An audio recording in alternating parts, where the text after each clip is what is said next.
40,000ವರೆಗೆ ಹೆಚ್ಚಳ ಮಾಡೋದಾಗಿ ಹೇಳಿದೆ. Honda, Mahindra, M G Motor India, Skoda, Mercedes Benz ಮತ್ತು BMW ಕಂಪ್ನಿಗಳು ಕೂಡ ಕಾರುಗಳ ಬೆಲೆ ಏರಿಸೋದಾಗಿ ಹೇಳಿವೆ. ಆದರೆ ಇನ್ನು ಮುಂದೆ ಏಪ್ರಿಲ್ 1ರಂತ ಏನು ಕಾರಲ್ಲಿ ತಗೋತಾರೆ, ಇನ್ನೂ ತುಟ್ಟಿ ಆಗ್ತಾ ಹೋಗ್ತದೆ. ಅದ್ರ ಜೊತೆಗೆ ಫಿಟ್ನೆಸ್ ಸರ್ಟಿಫಿಕೇಟ್ ಅದು ಕೊಡು, ಅದು ತುಟ್ಟಿ ಆಗ್ತಾ ಹೋಗ್ಲದ. ಅಂದರೆ ಒಟ್ಟಿನಲ್ಲೇ 8 ವರ್ಷದಿರಲಿ, 15 ವರ್ಷ ಇರಲಿ, 20 ವರ್ಷದಲ್ಲಿ ಅವೆಲ್ಲ ಏನಪ್ಪ ಅಂತಂದ್ರೆ ಫಿಟ್ನೆಸ್ ಕೊಡ್ಬೇಕಾದ್ರೆ ಸರ್ಕಾರಕ್ಕೆ ಟ್ಯಾಕ್ಸ್ ರೂಪದಲ್ಲೇ ಹಣ ಹೆಚ್ಚು ಬರ್ಬೋದು. ಆದರೆ ಜನಸಾಮಾನ್ಯರ ಬದುಕು ಏನು ಆಗ್ಲಿಕ್ಕತ್ತದ ರೀ, ಅದಕ್ಕೇನು ಪರಿಹಾರ ಅಂತ ನಿತಿನ್ ಗಡ್ಕರಿ ಅವ್ರು ಹೇಳಿದರು, ಬಿಟ್ಟರು.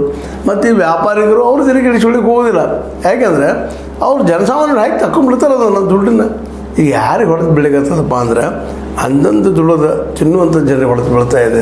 ಅವ್ರು ಹೆಚ್ಚಿಗೆ ಇವತ್ತು ತೊಂದರೆನ ಅನುಭವಿಸ್ತಾ ಇದ್ದಾರೆ ಅನ್ನೋದನ್ನು ಈ ಸಂದರ್ಭದಲ್ಲಿ ಮರಿದು ನಾವು ಸರ್ಕಾರಕ್ಕೆ ಎಚ್ಚರಿಕೆ ಕೊಡಬೇಕಾಗಿದೆ. ಇದು ಮಾಡ್ಲಿಕ್ಕೆ ಹೋಗ್ಬೇಡ್ರಿ ಇಂಥವ ಅತಿ ಟೋಲ್ ನಾಕಗಳನ್ನ ಹೆಚ್ಚು ಮಾಡೋದು, ಅದು ದುಡ್ಡಿನ ಹೆಚ್ಚು ಸಂಗ್ರಹ ಮಾಡ್ಕೊಳ್ಳೋದು, ಇದು ಈ ದೇಶದ ಅರ್ಥವ್ಯವಸ್ಥೆ ಇನ್ನೂ ದೊಡ್ಡ ಬೆನ್ನೆಲುಬಿನ ಮುರಿದ ಬೆನ್ನೆಲುಬನ್ನು ಕಿತ್ತು ಹಾಕುವಂಥ ಶಕ್ತಿ ಅದ. ಅದಕ್ಕೆ ಅರ್ಥವ್ಯವಸ್ಥೆ ಬೆನ್ನೆಲುಬು ಕಿತ್ತು ಹೋಯ್ತಪ್ಪ ಅಂದ್ರೆ ಈ ನೀವೆಲ್ಲ ಬದುಕೋದು ಹೆಂಗೆ ಅಂತ. ಅದಕ್ಕಾಗಿ ಈ 5% ಏರಿಕೆ ಮಾಡೋದು ಎಷ್ಟು ಒಳ್ಳೆಯದು. ಯಾಕಂದರೆ ಇವತ್ತು ನೀವು ಏನು ಏರಿಕೆ ಮಾಡ್ತೀರಿ ಅದೇ ಖರೆ, ವಿರೋಧ ಪಕ್ಷ ಇದ್ದು ಇದ್ದಂಗೆ ಅದ. ಆದರೂ ಚರ್ಚೆಗಳು ಶುರುವಾಗಿದ್ದಾವೆ, ಅದೊಂದು ಸಮಾಧಾನ.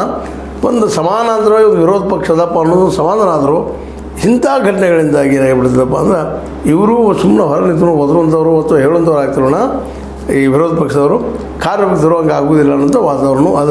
ಏನೋ ಆಗಲಿ ಈ ಟೋಲ್ ಸುಂಕ ಮಾತ್ರ 5% ನಾಳೆ 1ನೇ ತಾರೀಕಿಂದ ಏರ್ತೈತಿ ಅಂದರೆ ಸುದ್ದಿಗಳದ. ಇನ್ನು ವಾಹನ ಚಾಲಕರ ಹೆಸರಿಂದ ಹೆಚ್ಚಿರಬೇಕಾಗಿದೆ ಅಂತ ನಿಮಗೆ ಲೈಕ್ ಮಾಡಿ, ಶೇರ್ ಮಾಡಿ, ಕಮೆಂಟ್ ಮಾಡಿ, ಜೊತೆಗೆ ಸಬ್ಸ್ಕ್ರೈಬ್ ಆಗೋದನ್ನು ನಿಲ್ಲಿಸ್ಲಿಕ್ಕೆ ಹೋಗ್ಬೇಡ್ರಿ. S16 ನ್ಯೂಸ್ ಅರ್ಥ ಹೆಚ್ಚಿತ ನಮ್ಮದು ಸತ್ಯದ ಕೈಕರಣೆ ಬಂದ